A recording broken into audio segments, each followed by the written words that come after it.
Patriots pulling up, ain't gonna stop. Hide if you want, cause it's ready or not. We the whole gang and we up on your block. Got the red dot on you, now take the shot. 2-8 don't face me, now I got my slide. We hunting down snakes, we aim for the hide. Try to jam me, I don't care what you say, cause the people are here and we win either way. Hey yo, shout out to the truckers who be honking on the road, blocking off the bridge even when the weather's cold. Missing out on money, but to them it do not matter. Fighting for their freedom is the reason that they gather. All over the world, anywhere that you can fathom. Ottawa to Paris, no they are not terrorists. Canberra to Vienna, run up a comparison. Trudeau can't stand them, then he try to ban them. Call up an emergency and do it with some urgency, and call up the city police to take away the liberties. But the numbers going strong, you know we never stand alone. We taking back a race, you better take the story on your phone. Then we go to States, put the stick up on my plane. Ain't gonna show a back sport, you don't wanna ask for it. Then I'll call the truckers and we call it 18-wheeler force. Block it now and no remorse. Australia to hit the source, they calling for the power so that they can come to take your body, your life, to end your mortal strife. Take away the guns, then take away the funds. Hacking at the fundraisers so we know the hell awaits. And really think they're gonna stop it, but they'll never make a profit. No more water in the faucet, cause the workers don't deposit. For the tyrants doing violence, rebels got it moving silence. Till it's time to make it loud on the streets and in the cloud. Get banned, stand up, you know we gotta man up. I ain't gonna little tyrant try to lock us up. Say we gotta wear a mask while they party in the club. Vax that thing up, or I cannot buy a sub. Think the politicians forgetting who pay the pay stub. It's only been a couple years, you know that we are fed up. Truck Trudeau and the same go for Joe. And if you try to lock me down again, then I'ma let it blow. If you try to push the vaccine, I'ma say no. If you think that you're safe, we better run up in your place. We done with the games, we done with the snakes. You better be scared, we'll do what it takes. Patriots pulling up, ain't gonna stop.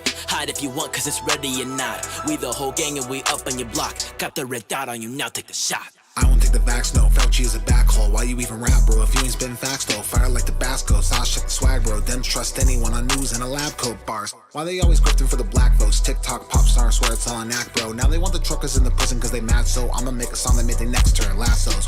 Call me rap cowboy. Even as a little DC, I was a loud boy. Spitting racist jokes in the class like a proud boy. Okay, who you kidding? I'm a Gavin this McGinnis when I'm rapping like a tabloid. 9/11 inside job. Michelle's got a real big schlong. Probably like 10-inch long. They probably wanna end this song, but we ain't gonna end this song. No, McDonald's fries kill more people than Corona did. Masked up class suffocating all the COVID kids.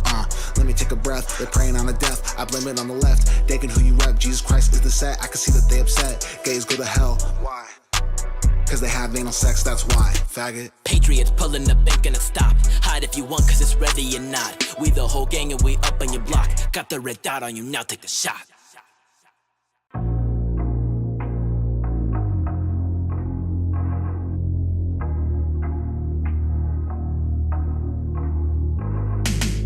Stay awake, not woke, I'm tuned in. Your point of view too far, need to zoom in. Ain't got no facts, you assuming. About to call on blue, the way you be cluing. Stay awake, not woke, I'm tuned in. Your point of view too far, need to zoom in. Ain't got no facts, you assuming. About to call on blue, the way you be cluing. Have we had enough of your lies for one night?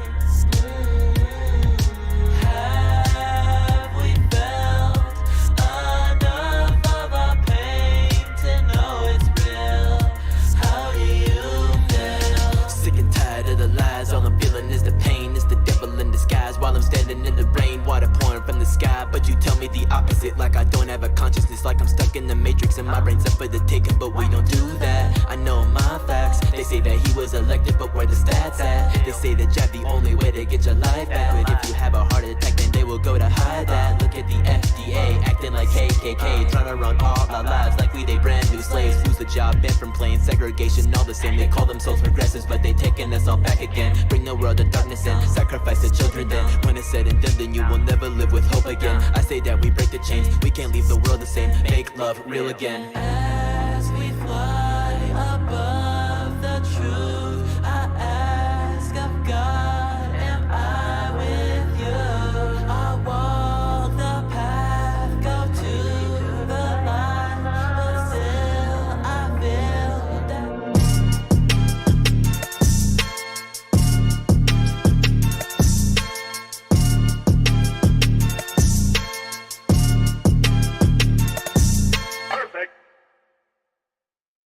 Good afternoon, ladies and gentlemen, boys and girls, people of all ages from all across the world. You are now tuned into your favorite twice-weekly source for news, entertainment, politics, you name it, we do it right here on the Chandler Brief, where the dress code is, of course, business casual. Now, I am lying a little bit in that intro because I say twice weekly. However, today is a special episode of the Chandler Brief because there's just so much going on. And yes, we'll be live once again in a few hours for Crump Live, but we're testing out this brand new time here at 4 p.m. I decided it looked good enough yesterday, so I'm going to test it out a little bit this week, see what you guys think of it, if this is a better time for a lot of y'all to tune in. It worked out great yesterday, so you let me know how you guys feel. If this is better or if you think 3 is better, I appreciate all of the comments down below. Speaking of comments, I see Susanna Donovan just blowing it up in the chat. Shout out to my people over on Rumble and Getter as well. I see y'all's comments as well, so feel free to leave as many as you'd like, but we have a ton of stories we're going to be jumping into, and today is no different. So let's start off, well, at an interesting place. Biden's brand new disinformation czar. And yes, those are the words that Disclosed TV is using, which is very interesting, which is also very true. She says she wants trustworthy, verified people like her to be able to add context to other people's tweets. This is what she said in a Zoom meeting. Let's take a listen here. And I am eligible for it because I'm verified. But there are a lot of people who shouldn't be verified who aren't, legit, in my opinion. I mean, they are real people, but they're not trustworthy. Anyway, so verified people can essentially start to edit Twitter the same sort of way that Wikipedia is, so they can add context to certain tweets. So just as a easy example, not from any political standpoint, if President Trump were still on Twitter and tweeted a claim about voter fraud, someone could add context from one of the 60 lawsuits that went through the court, or some. I'm sorry, I can't even take this lady in the middle seriously. She's got what looks like one of those McDonald's headphones, so she's like, "Yeah, can I take your order?" Or it's probably something a lot less polite than that, considering the way she looks. She just does not look like a happy lady. But she also she pulled down her mask to take a sip of some Quick Trip bottle. If you guys don't know, Quick Trip is a gas station down here in the South, specifically in Georgia. I don't really know if it's many other places, but it's a South thing for sure. Oh man. And as far as we can tell, she looks like she's in a room alone, some sort of office, or I guess judging by those walls, maybe even like a classroom or something. It looks like that. It looks like one of those government style institutions, but she's in a place that appears to be alone, but she's still got the mask on for the meeting because obviously you need to be safe. So does this lady down here. Oh, you know what? Oh, okay, I'm seeing it now. Hold on, let me move this out of the way so you guys can see. These two ladies are in the same room here. So I guess they're both wearing masks to be safe from each other. So you can see there's another angle of her taking a sip of the, oh my gosh, of the Quick Trip. One of the 60 lawsuits. Wow, it's hilarious. That went through the court, or something that an election official in one of the states said, perhaps your own Secretary of State and his news conferences, something like that.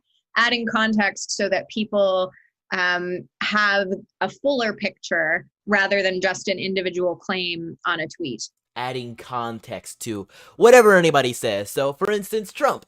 Well, I'm a verified account, so I'm just going to go under Trump's tweet, and not in a reply, but in some sort of separate, verified-only reply section, say this is false, and it requires this context, and no, the 2020 election, there was no evidence of widespread voter fraud, or let's say President Trump dared say anything about COVID. I'm so happy to have my vaccine. I'm so happy to have my booster. That way I'm not going to be hospitalized and will not face any serious side effects. Something like that. You know, the same old script that they keep spitting at our faces every single time something outside of the narrative happens. And I'm sure Trump at this point with his vaccine talk will be right by their side. But end all be all, this is what's happening right now. An information czar, or a anti-disinformation czar, is gloating about how much she wants to be able to restrict what you can say, or have some sort of power to add context. And she was blabbing at the beginning about how I'm a verified account, so I have the power. I should have the power to decide what people can and can't say. Of course, that's the Biden administration for you. Aaron says, safe from the other 100% max vaxxed and boosted. Right? Those masks in their own bedroom are hilarious. So very true. So very true. Let's check in though. Let's see what else is going on in the Biden administration, because he says he doesn't have any responsibility for this inflation mess we're currently in. We're in power, though. We control all 3 branches of the government. Well, we don't really? How does he not have responsibility for it if he has all power in the government? At least by his own claims. Let's check it out. That you and your administration bear some measure of responsibility for the inflation that we're seeing across the country. First is we're in power. That's the first thing. And you justifiably right, we control all 3 branches of the government. Well, we don't really. Do you believe that So is he talking about some sort of deep state, or is he making mention of the fact that they don't control the Supreme Court as a strong reason as to why Biden can't do anything about the empty shelves and the high gas prices and record inflation? Well, we don't really. I don't know. But in fact, he made this even crazier at the same event. He goes on the defensive over inflation and gas prices and tries to say it's the fault of Republicans. Now, this is a CNN article, so let's see how they spin this from Miss Kate Sullivan. Let's see what they think.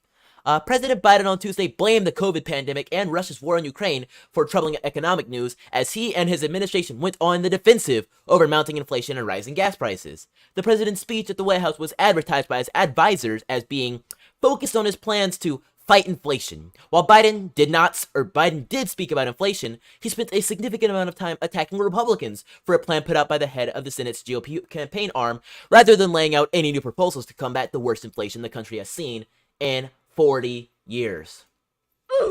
Biden said combating inflation is his top domestic policy, or priority, I should say, and acknowledged families all across America are hurting. They're frustrated. I don't blame them. I really don't blame them. There's a lot we have to do, and a lot you have to do, starting by... Rub my leg down. When asked by CNN's Jeremy Diamond if his administration bears some responsibility for the rising gas prices and other prices, the president said, "I think our policies help, not hurt." During his speech, Biden pointed to several steps his administration has already taken to bring down gas prices, including directing the release of 1 million barrels of oil per day from the Strategic Petroleum Reserve and enacting emergency measures to expand biofuel sales during the summer. Neither of which are announcing plans to drill in our own country and get the oil we have buried beneath our ground, because that's definitely not a solution to our problems right now. No, it's all about renewable energy, or things that we had bought from other countries years prior and stuffed in reserve for, I don't know, an emergency time. Well, it sure seems like operating under the Biden presidency is more than enough of an emergency to require that we dig into our reserves. Clearly. He also cited his proposals to raise taxes on billionaires and super wealthy Americans and lower prescription drug prices for millions of Americans by letting Medicare negotiate drug prices, saying those ideas could help bring down inflation.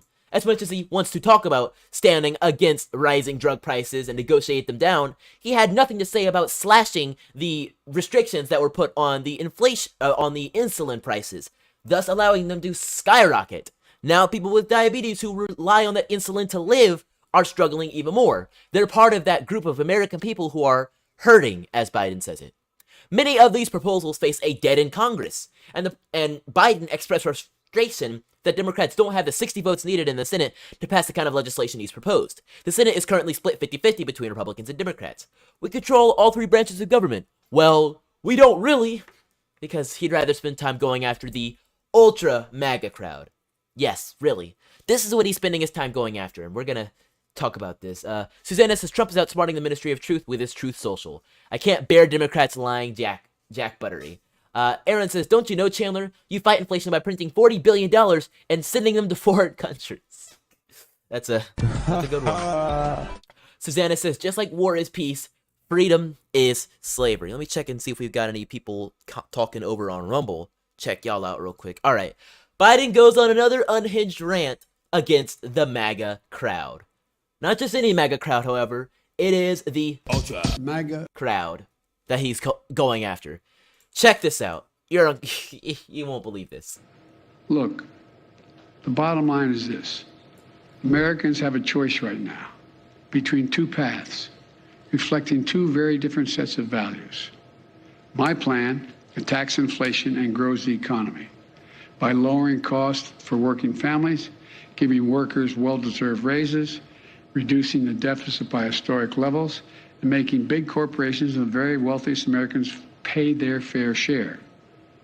The other path is the ultra MAGA plan put forward by congressional Republicans to raise taxes on working families, lower the income of American workers, threaten sacred programs Americans count on like Social Security, Medicare, and Medicaid, and give break after break to big corporations and billionaires, just like they did the last time they were in power. I still have yet to see nor comprehend any quote-unquote ultra MAGA plan that has been put together that will do half of those things, if any of them at all.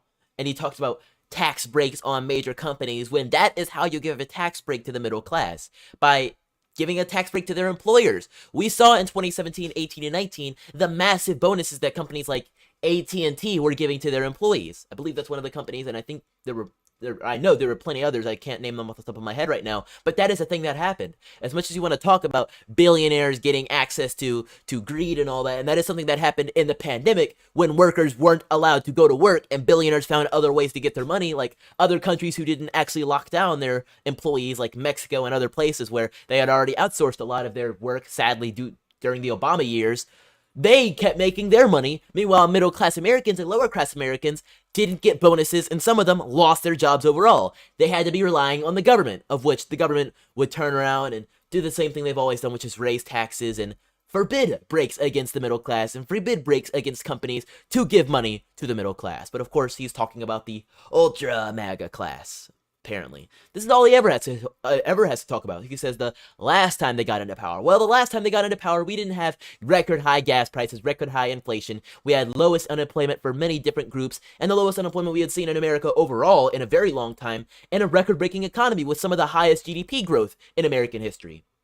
He's turned around, he's taken the hinges, he's taken the reins, and all of a sudden we don't have any of these things anymore, and yet he wants to say that his plan is the one that will turn things back and bring back the America we want. Well, the America we want was an ultra MAGA America, as much as you hate to say it. It was an America that will provide these things for us. We banned those people, however. Very sadly we did.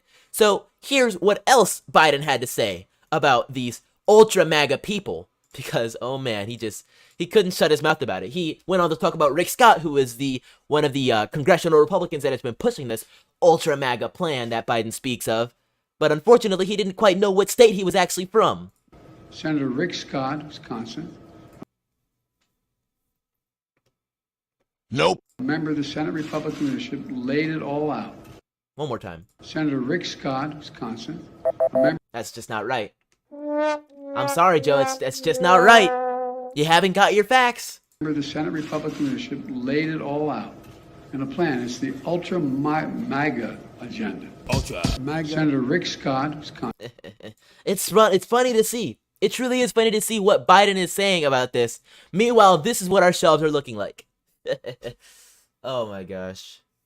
No way. No way, no way, no way. This is the baby and toddler aisle at a Target in where did he say it was? I don't think it has a location on it, but a Target somewhere. Man, oh man. Target it is in the United States. Baby and toddler aisle. And wow, look at that. Look at those shelves. So they photoshopped Biden over it. Here's the original image, however. You got some Pedialyte. That'll help you out. I don't even know what this stuff is over here. Clearly, it's not selling all too well, considering it's there when nothing else is. This is the baby toddler aisle. Toddler next stage. Where's the formula? Hashtag Biden baby formula shortage, says Aaron Behringer in the chat. Yeah, Susanna, it's Rick Scott from Florida. Very proudly from Florida. In fact, I've seen a few congressional Republicans coming out to say, no, Rick Scott is actually from Florida, Biden. I don't know what you're talking about. I don't know what you're on, but sadly, it's not healthy. It's not good. You're just 100% totally wrong. Very wrong.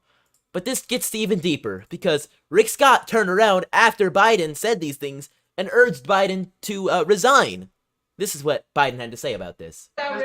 You called out Rick Scott a little while ago in your remarks. Earlier today, anticipating your remarks, he said, and I'm just quoting here, that the best thing, most effective thing Joe Biden can do to solve the inflation crisis he created is resign. He's the problem. Resign. The senator added later. Did you hear him right there? Biden just said resign. That's a great idea. I think that's the first time he said something correct in a very long time. And I'm just quoting here that the best thing, most effective thing Joe Biden can do to solve the inflation crisis he created is resign. He's the problem. Resign. The senator added later. Joe Biden is unwell. He's unfit for office. He's incoherent, incapacitated, and confused. These are his words. Offering him a chance to respond to them. I think the man has a problem. Can I ask you about Nope.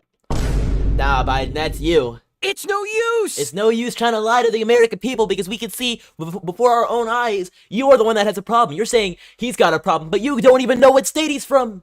You said he's the great senator from Wisconsin. No, Joe, he's from Florida. Are you sure? I think he's from Wisconsin. No, senator. He's from Florida. He's a great man. He's from Florida, and you've got your facts wrong. Unfortunately, the ultra MAGA crowd knows their facts a whole lot better than you do. Ultra. MAGA. A whole lot better. But on that term right there, ultra MAGA, he's been saying it so much, it's like it's the only thing he's got in his vocabulary anymore. And Jen Psaki, unfortunately, had to speak to it. She had to announce that it's a thing that Biden has in his vocabulary now, and he's not kicking it anytime soon. Psaki says that Biden came up with the phrase ultra MAGA last week. It doesn't look like it's going anywhere anytime soon. Just a question on messaging. Who came up with this phrase ultra MAGA? Why the need to kick it up a notch? Well, MAGA wasn't enough. I mean, why now use this phrase? I will tell you is the president's phrase, and the president made those comments himself just last week, as you know. And I think what has struck him is how extreme some of the policies and proposals are that a certain wing of the Republican Party that is taking up too much of the Republican Party are for and are advocating for. And you've heard the president talk about this. But it's not just obviously putting at risk a woman's right to make choices about her own health care. It is also, as you heard him talk about this morning, Rick Scott's extreme plan that will raise taxes on 75 million Americans making less than $100,000 a year. It is Rick Scott's plan to eliminate, that's what sunset means, get rid of, Medicare and Social Security, something people over 70 in this country rely on. And it's also the obsession with culture wars and wars against Mickey Mouse and banning books. President thinks that's extreme. That is not what the American people care about or what they want. And so to him, adding a little ultra to it, give it a little extra pop. I'll show you what the American people care about and what the American people want. They want this image to be nothing more than a fringe meme, not a legitimate depiction of the Biden presidency amid this crisis. They want grocery stores stocked, gas prices low so that they can fill their tanks up, and a president that isn't going to condemn them and laugh at them when their grievances are aired to his face, like they were at the White House Correspondents' Dinner when Trevor Noah, to his face, was like, yes, we're so happy everything is up. Gas prices are up and food prices are up. And he laughed. He laughed. And it was a fine joke. It was a great joke even. It's a laughable joke. But not when you are the president of the United States. I guarantee you, if Trump were sitting right there, he might have smirked a little bit, and that would have been enough for them to tear him to shreds, but he definitely would not have laughed. And also, if he was president, it just wouldn't be a thing. He knows how to guarantee that we get a good deal here in America. You remember during the campaign trail in 2020, he used to brag about how he shuffled down a deal for Air Force One refurbishments from Boeing from like $4 billion down to like $3 or $2 billion or something like that. He was a deal maker. He was able to make those deals and those backroom business offerings and give us a good deal. He literally made the book, The Art of the Deal. He authored that book or paid somebody to write it. It doesn't matter. It's in his name. He did that. And you're telling us that Joe Biden, the kid from Scranton, allegedly the blue-collar president of the United States, double allegedly, is supposed to be the one that cares about the actual grievances of the American people? I don't believe that. So you want to say ultra MAGA? Fine. It is what it is. But I know that all of us that now identify proudly as Ultra. MAGA. I think we can all say we are going to be on the right side of history. And that's all I've got to say on that. Shout out to Maurice Delk. I see in the chat. He says, yo, what's going on, Maurice? I'd like to see you here. Susanna says, Rick Scott doesn't want to get rid of Social Security and Medicare. Biden will make sure it's gone in less than a decade. Yeah, I haven't seen any of this ultra MAGA plan that they're talking about. I'm going to have to look into it. But I doubt any of the things they're saying are true. And also, since when do Democrats care about raising taxes? Since when are they against raising taxes? Since most times they're in power, that's what they do. And every time we have legitimate tax cuts that help the American people like they did in 2017 and 18 with Trump, they decry it as a bailout for the billionaires and the tax cuts for the rich, when the people that benefited from it the most were the American people and the middle class. I can tell you with certainty, my local area boomed during the Trump economy and is still sort of booming now with new construction because it's the remnants and the seeds placed by Trump.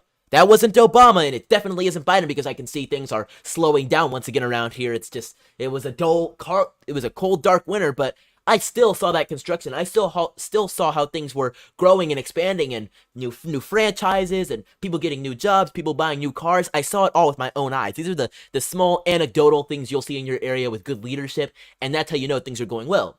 I don't see those things quite as often anymore, and well, that gives you great evidence and a great callback to what's happening with our leadership, and it really gives you a good idea of what's going on. Speaking of a good idea of what's going on, you guys need to be plugged into this mess that is happening with censorship. But we may have a new light at the end of the tunnel.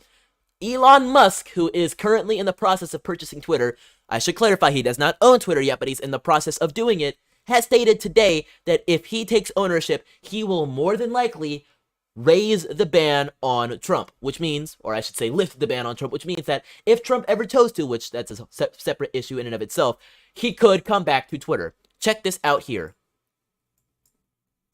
He has publicly stated that he will not be coming back to Twitter, and that he will only be on Truth Social. And this is the point that I'm trying to make, which is perhaps not getting across, is that banning Trump from Twitter didn't end Trump's voice. It will amplify it among the right. And this is why it is morally wrong and flat out stupid. Morally wrong and flat out stupid to ban Trump from Twitter. Says Elon Musk. We have a Daily Wire article to read here in just a moment, but we'll be back to read this article after a few messages from our sponsor. Hey freethinkers, Chandler here. Got a reason to celebrate coming up? Birthday? Anniversary? Election? Then why not recruit the help of your favorite content creator, commentator, and musician to celebrate? Well, now you can, with Cameo. Whether it be for yourself, your spouse, maybe that liberal son or daughter of yours, it doesn't matter. You can recruit my services to wish you a happy birthday, make you a funny political joke, send you a heartfelt message, and all around try to make you smile. For a small flat price on the Cameo app, you can recruit me to do all of this and more. It of course helps support me and the channel, so it's going to a great cause, and you get something even greater out of it. So if this sounds interesting to you, go to Cameo.com or download the Cameo app on the Apple or Google App Store and create an account today. Then, once you're all set, just search my name, Chandler Crump, and from there, enter what you want me to say and who the special message is for, and you'll receive it within a couple of days. Now, let's get back to the show. Now this story just keeps on getting better, I'll tell you with certainty. It may put a smile on your face. Either that or you'll just be like, oh, it's more of the same, but let's check this out. Elon Musk said Tuesday that he will reverse Twitter's permanent ban on former President Trump. Musk, who purchased Twitter last month for $44 billion, said at a live Future of the Car conference that it was not correct to ban Donald Trump. I think that was a mistake because it alienated a large part of the country and did not ultimately result in Donald Trump not having a voice, and that the decision was morally bad. That doesn't mean that someone gets to say whatever they want to say. If they say something that is illegal or destructive to the world, then there should be perhaps a timeout, temporary suspension, or that particular tweet should be made invisible or have very little traction, as in a shadow ban, which I think is still not all the way. Of course, it's still going to be Twitter. You can't rely on them for 100% freedom, but I think that would be good. I would reverse the permanent ban, said Musk. Well, let's just check out the video directly, shall we? That is not the video. I think this should be here. I guess the answer is that I would reverse the perma ban. Obviously, I don't own Twitter yet, so this is not like a thing that will definitely happen, because what if I don't own Twitter? But my opinion, and Jack Dorsey, I want to be clear, shares this opinion, is that we should not have perma bans. That we should not have perma bans. Well, that sounds really good, right? Let's check this in even deeper. Musk indicated that action should be taken against an account if there were tweets that violated platform policy, should be either deleted or made invisible. Musk said that permanent bans should be extremely rare and really reserved for accounts that are bots or scam/spam accounts. Trump stated last month that he won't be getting back on Twitter because of how he was treated by the platform, and he says the platform is boring. No, I won't be back on Twitter, Trump said. I like Elon Musk. I like him a lot. He's an excellent individual. We did a lot for Twitter when I was in the White House. I was disappointed by the way I was treated by Twitter. I won't be going back there on that platform of Twitter. Which is true. Trump did a ton for Twitter. Their stock prices were the highest during his administration, and I'd say the monthly active users were probably at their peak as well, because he was a big person. He alienated and he, what's the word I'm looking for? He inflamed a lot of people, and he encouraged a lot of people to be on the platform in and of itself. Reply to him negatively or positively, talk about him and his policies negatively or positively, or be cynical about the entire situation, the entire political spectrum. He brought out one of the most active periods in American politics, I could say, in a very, very, very long time, since some of our wars, and probably even before that. He did some great stuff as far as getting people involved. I can tell you that much. So as you can see, Trump's Twitter has been trending on Twitter. Just the words Trump's Twitter. So let's check this out and see what we can have for people saying. Elon Musk announces he will unban former President Trump, yada yada. Elon Musk reversing Trump's Twitter account will break the Democrats' lol. Trump's Twitter helped bring world peace. We need it back. And then here's one. Trump's Twitter from prison. Lock him up. Trump 2025 years in prison. Hilarious. Would you believe this social media platform if Musk reinstated Trump's account? Well, let's see here. Well, she's got a sick ratio right there. Hold on, where is it? Let's see how people feel. I think that if Musk buys Twitter, he'll find a way to make us pay to use it. The minute I'm told to provide my credit card info to Twitter, that's the day I leave. Interesting. Someone needs to put all these yes people on a list and see who actually does it. Haha, yes. It depends. If they had the same rules like I must follow, I will stay because then they will pretty much delete his tweets all day long. That's a good one, truly. I'm interested though. Do you think Trump's Twitter account should be reinstated? Okay. I agree with Elon Musk. President Trump's account should be reinstated. Gas on the fire. Real creative stuff, honestly. So there's a lot of stuff buzzing around about Elon Musk and maybe letting Twitter back, maybe letting Trump back on. But censorship goes a lot wider and deeper than just one president and one account on one platform. Well, it was actually multiple accounts. He lost his Twitter, and he lost the official POTUS Twitter as well, which had to be locked down. They didn't delete it because I don't think they can, but they did restrict it so he couldn't tweet on there. They did a lot of stuff, and plenty of other platforms as well.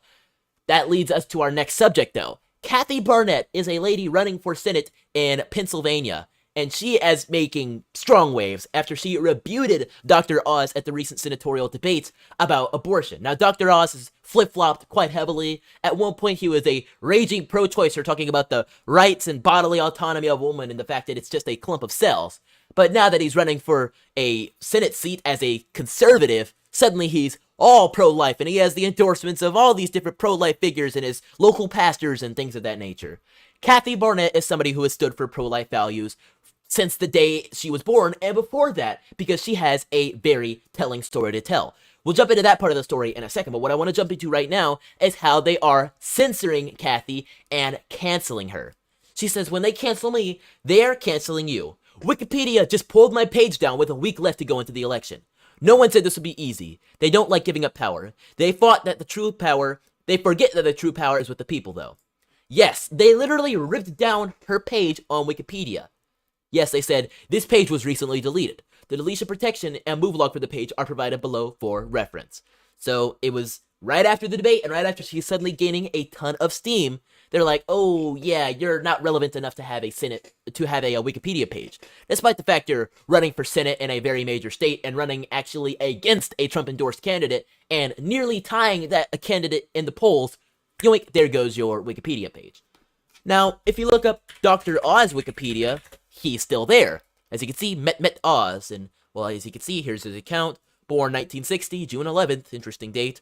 Dr. Oz is a Turkish-American television personality and a Republican political candidate and retired physician. Meanwhile, let's just look up Kathy Barnett Wikipedia. Let's see what happens. So, here we are to Kathy Barnett. This used to say Kathy Barnett, and it would take you to her account.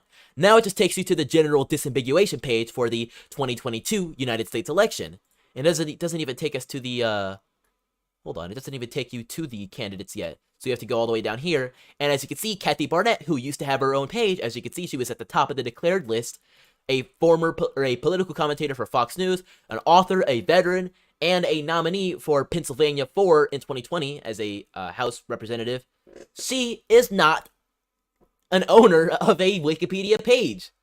Meanwhile, David McCormick, a candidate, Mehmet Oz, and Carla Sands all have their own pages. These are all people who are trailing quite heavily in the polls behind Kathy and Mehmet Oz. They should all have Wikipedia pages, I'm sure of it. They're all very important people, but at the very least, the person who has number 2 and might even soon be beating Dr. Oz does not have a page. This is how they get you, not just by erasing you off of social media, but erasing you from news sources and places where you at least sometimes go to get information, like Wikipedia, which, as much as you can say it has a liberal bias and is very clearly showing that right now, is a great source for information a good amount of the time. They give you a lot of stuff. They have a lot of citations, but unfortunately, I guess they just get to decide, yeah, you're not relevant enough to have a page anymore for our own political reasons. St. June is in the chat, and he says Dr. Oz is just like the Wiz, a fake. Can't say you're wrong, St. June. I can't say you're wrong. The Wiz. He's the great Wizard of Oz. Truly. I always, when I was younger, I always thought Dr. Oz was just like some dude who ripped off the Wizard of Oz. I didn't know that was his actual last name. Anyways, we have another story connected to Kathy Barnett, though, which is, it tells her tale, and I think I've talked about it a little bit on the show before, but it comes very heavily during this whole, this whole pro-choice, pro-life movement, or as somebody in my comments so aptly said, pro-abortion, pro-life movement, because people that are pro-choice aren't the same way when it comes to the vaccine and masks and having your papers to board a ship or anything of that nature, and you can make the arguments on either direction, but I understand what he's saying. Kathy Barnett, like I said, is a very strong pro-life lady, and she has a great reason for this. Now, I don't want to get too graphic with this, so I'm going to be careful with the words I say, but you can read the tweet yourselves. She said, "I am the byproduct of an assault. My mother was 11 when I was conceived. In the world that the left desires, I would have never been born. We need leaders with a steady hand to direct our nation through these difficult decisions.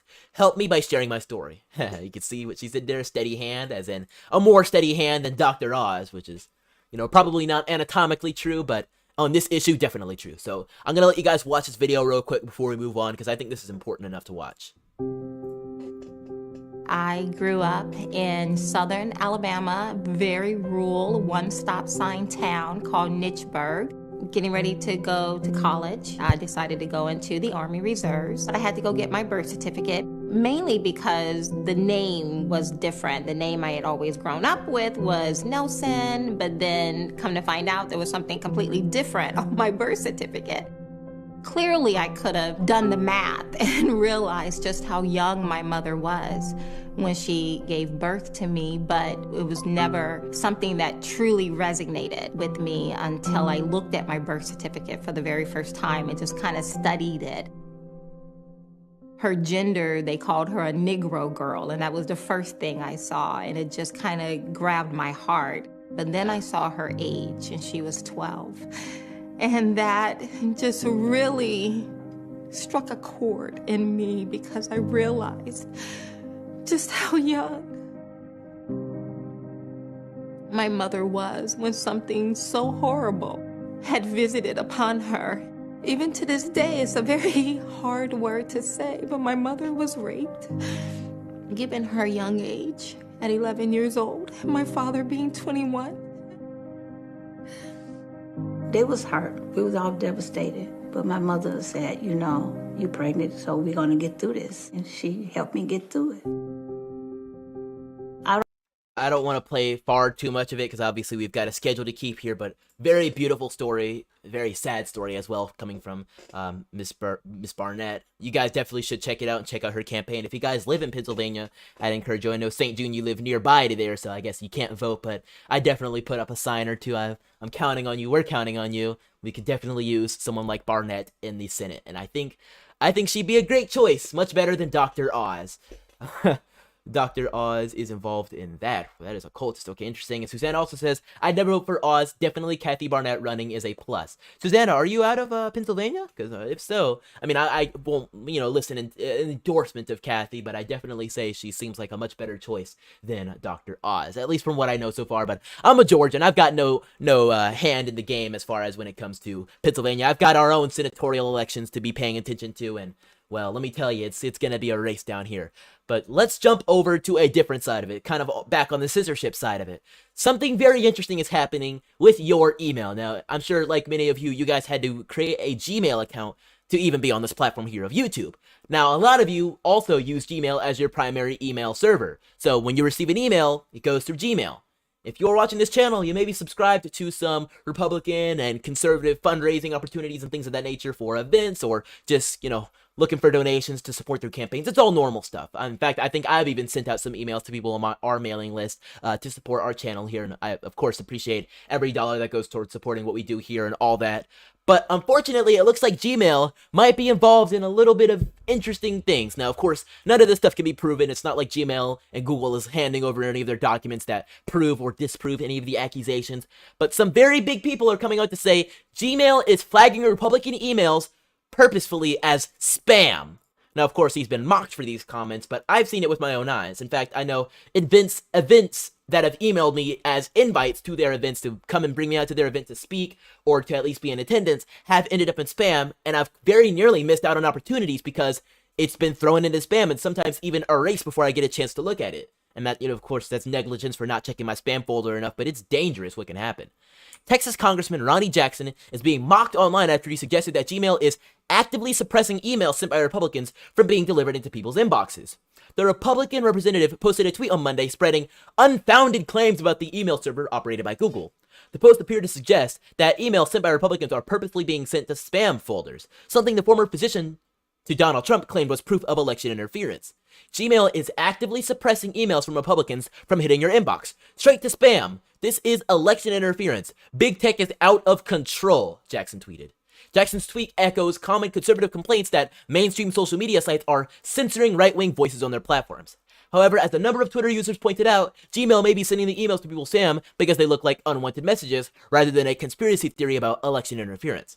I have a newsletter. There are a ton of steps I have to take to ensure my emails aren't sent to spam, including text-to-image ratio, certain verbiage, unsubscribe rates, etc. If Ronnie's emails look anything like his tweets, I would be floored if his emails weren't sent to spam, said a political commentator, Brian Taylor Cohen.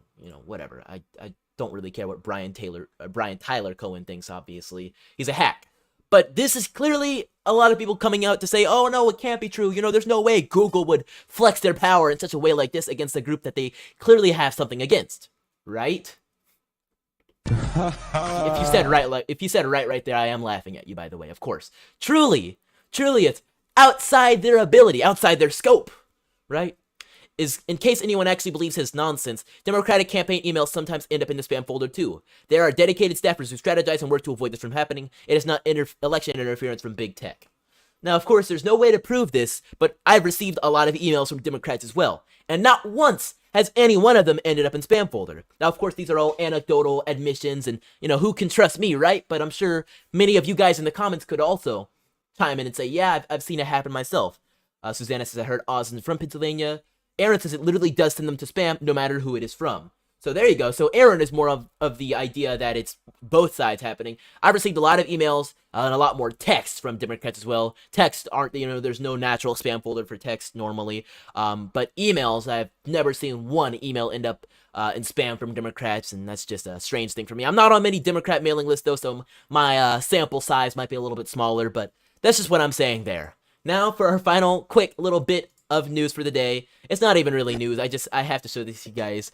The current state of our economy has a lot of people like this. We've already seen one meme like this, but man, oh man. This is me after checking my stock and crypto portfolios.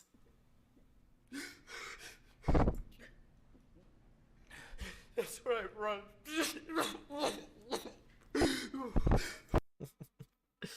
Really, Rittenhouse can never rest. He will forever be involved in the American culture. He loves these memes, by the way. He reposted the last one made by Dre Fanzer, which in fact I may be able to find, but it was a little while ago, and it was actually Kyle Rittenhouse and gas prices. Let me see if I can find it.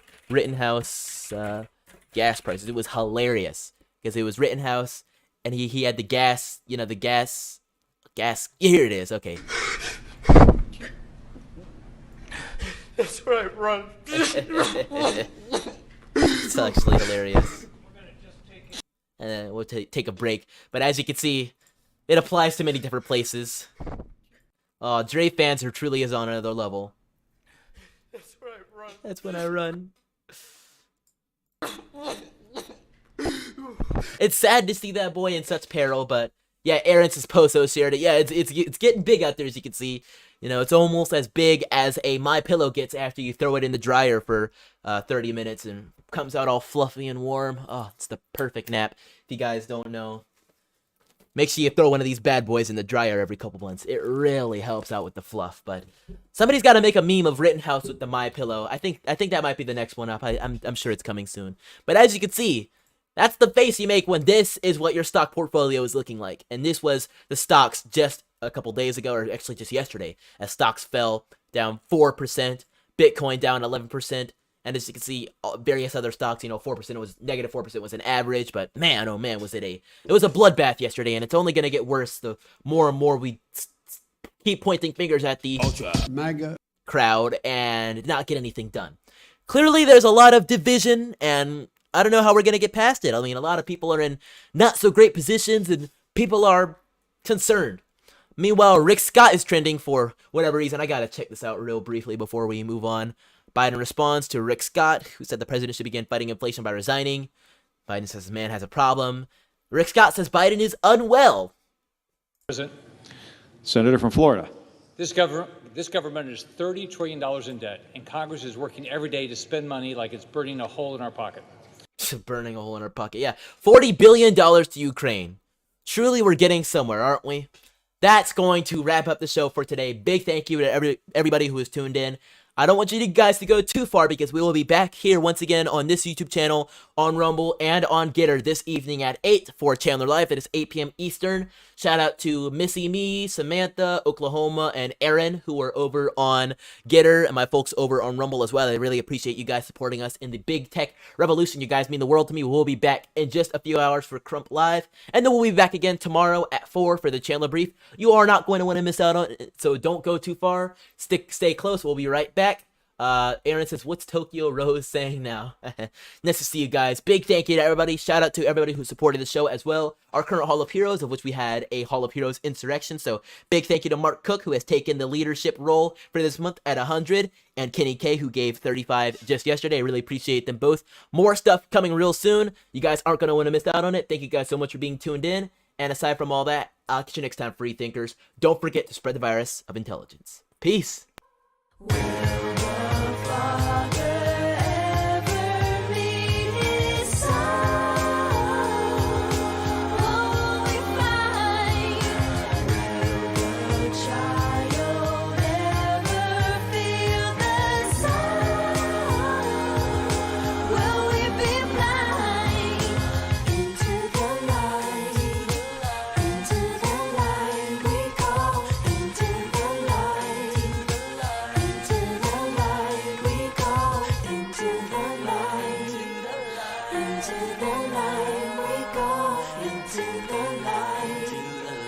Into the light we go.